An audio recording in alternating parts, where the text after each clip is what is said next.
Hello, it's Cybo Commercial. Welcome to my GameCube games collection. This is going to be posted as my 100th video special because GameCube is one of my favorite consoles ever, and I felt that it was be fitting for my 100th video, even though it's probably going to be more than 100 videos because I have almost 50 of these games if my count is correct, which it probably isn't. So let us just start with Super Monkey Ball. The goal of this game is to get to the end by rolling around your monkey in a ball.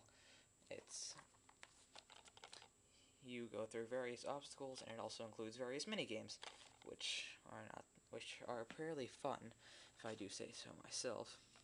It's made by Sega, and it's probably pretty cheap right now, so you should pick it up. Now, since my collection is so vast, I don't have room to put games I've done already, so I'm just going to go throw them on the couch somewhere, like that. Thing won't go far enough. You saw my table, or my full table. That you see on. Next game is Spyro Enter the Dragonfly. This is another game I got cheap. I don't think I mentioned that I got Super Monkey Ball for fairly cheap, but I got this for fairly cheap too. And I went over to my cousin's house when I saw him playing Spyro, and yeah, I thought you know why not. I didn't get into this one at all because I didn't like it much. So I just tried recently to start playing it again and still couldn't get into it. So maybe one day I shall try and get into it and like it. Next game. Sonic Gems Collection. Sonic was one of the first video game characters I ever played. And admit, Sonic 3 was one of the first games. It was the first game I ever played. With this game, I really like Sonic a lot. Which is why I bought almost every. I'm pretty sure I have every Sonic game for the GameCube. I might not. I might be wrong, but who knows? This game includes like 9 games, which is pretty good. Although it does take 37 blocks of memory, which is not good at all. It also includes Sonic Fighters, which I do like as a fighting game, although it's nothing compared to Street Fighter, which I bought recently. And also, Sonic the Fighters was only released as an arcade game in Japan. So if you see this one now, it's probably around $10 if I remember correctly. It might be worth it if you're a Sonic fan. Sonic Mega Collection. I got this one before Sonic Gems Collection because it came out before Sonic Gems Collection. And this one only has 7 games in it. But the games it has are all the classic games, as you can see here, including Sonic 3, which is also the first game I've ever played, which I play now because I got my Genesis. I found it. So, this one is fun, although I can never seem to beat Sonic the original one, nor Sonic 2, nor Sonic 3, because I'm just not very good at those games. So, pick this up if you're a Sonic fan.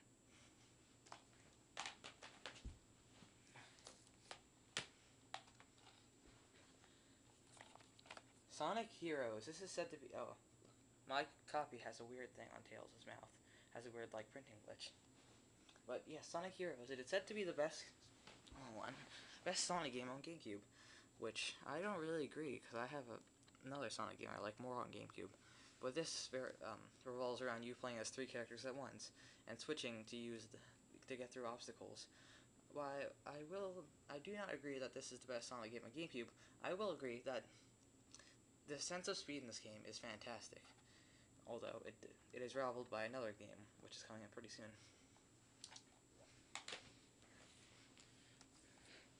Super Smash Bros. Melee. This is the first game for GameCube I've ever gotten, and I've had it for who knows how long now. I don't really play it. Well, I kind of do play it anymore when I just have my GameCube, so I play with DBZ fan. And this got me into the whole Nintendo thing before. I didn't know who Mario or Link or Bowser was before that, so this kind of introduced me to Nintendo, and I have this game to thank for anyone for probably where I am right now as the Nintendo fan I am. I mean, so there was a point where I actually didn't even like this game, probably because I was so young I didn't even know what figure out how to play very well. So this game is actually about $30 in GameStop now used, so I would not recommend picking this up. Just go get a Brawl. Having a bad messy pile over there. Next game is Odama. Now, I have a story to tell with this one. This game, I was in GameStop and they had this game used. So I bought it for like $8 and it came with the microphone. Now, the surprising thing is when I got the game, it came, this thing right here, the actual case for the game, came, hold on. Didn't show the cases for back for Sonic Heroes or Brawl. Or Melee, I mean. So I had to do that. But yes, Odama. It came with the microphone, which is necessary. And this game came in its packaging, so I really bought a used game that was new, which means that this is one of my newest, and this is also one of my newest GameCube games. I played it for like the first 2 days I had it, then I just kind of left it to rot. I will say that the mic reads fairly well, and it is a really crazy experience to see all the people running around the field. Next game is The Simpsons Hit and Run. I am a fairly big fan of The Simpsons, and yes, and this game reminds me a lot of Grand Theft Auto, which is although it does cut out almost all the violence, although it does keep a good amount of hilarity, and you can also see a comic book guy there, and it has a lot of, if you're a Simpsons fan, you'll like this a lot, because there's a lot of cameos and different things that you've seen from the show. And I've never actually beaten this. I've got to the last level, and I could never beat this. So, yeah.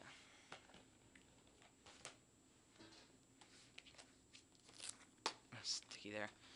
Tales of Symphonia. I got this for my birthday one year, and honestly, I never really got into it. It's an RPG, and I guess at the age I was when I got this, RPGs were not really a big thing, especially one that I see as fairly complicated one as like this. This game also came, an interesting thing is this game came with 2 discs, which means that this game is very long. In fact, I've heard that is very long. I don't remember exactly how long, but I never really got into this. Maybe one day I'll go back to it.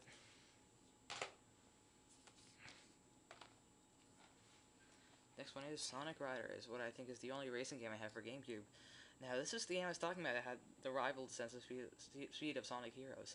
This game, you get such a sense of speed, it means it really feels like you're going fast, and this is a good racing game.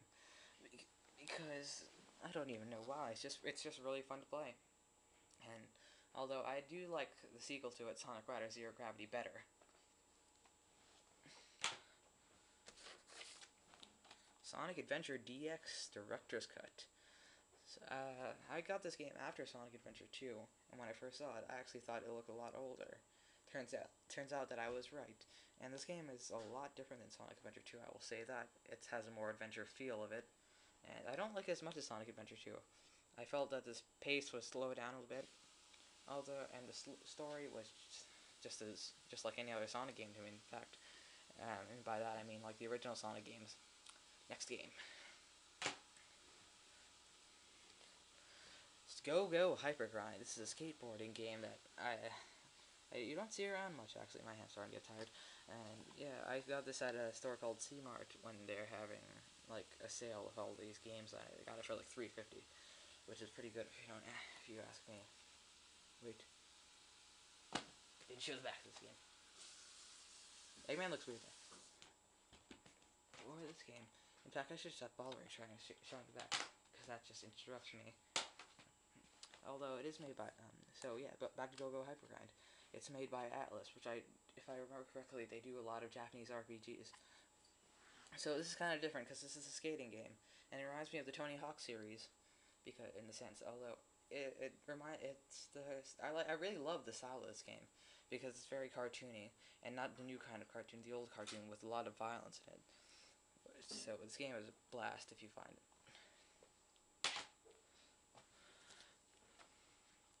Next game is Amazing Island.